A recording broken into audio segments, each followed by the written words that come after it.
Hi mga kayamyam! Kumusta? Mga kayamyam, for today's ganap, pag-uusapan natin kung paano maging isang non-toxic person. If you really want to build good relationship or rapport to other people, dapat positive ang vibes mo. Dapat nakikita ng ibang tao na hindi ka toxic. May iba't ibang paraan upang maging isang non-toxic person. Una, stop making everything an issue. So dapat ipinapakita mo sa ibang tao na marunong kang umunawa, lalong-lalo na kung nahaharap ka sa mga problema or mga unexpected situation. Pangalawa, dapat hindi ka reactive. Siyempre, kung reactive ka, parang sinasabi mo sa kapwa mo na hindi ka marunong tumanggap ng explanation, na hindi mo kayang tanggapin kapag nagkamali ang kapwa mo. Siyempre, dapat dito malawak ang iyong pangunawa at matured ka bilang isang tao. Number 3, dapat hindi ka napaparanoid. Lahat ng mga naririnig mong negative, dapat hindi mo pinapatulan. Like halimbawa, yung mga chismis, di ba? Laganap ngayon ang mga marites. Dapat hindi mo pinapalaki ang mga issues. Kung may problema ka sa isang tao, narinig mo yon, you have to confirm that. You have to talk to the person. Malinaw. At pang-apat, dapat hindi ka seloso.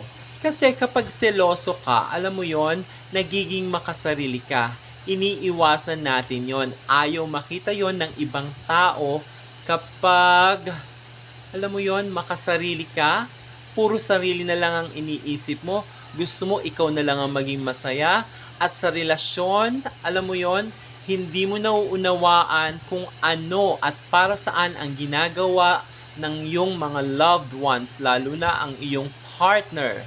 And then, kailangan thankful ka at grateful.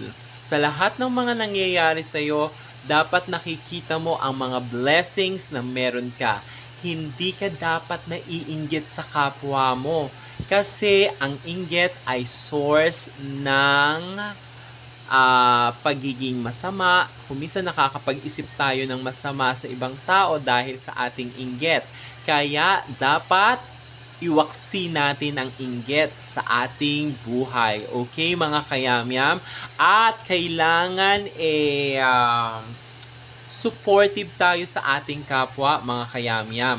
Dapat kung ano man ang ginagawa ng ibang tao, dapat sinusuportahan natin sila.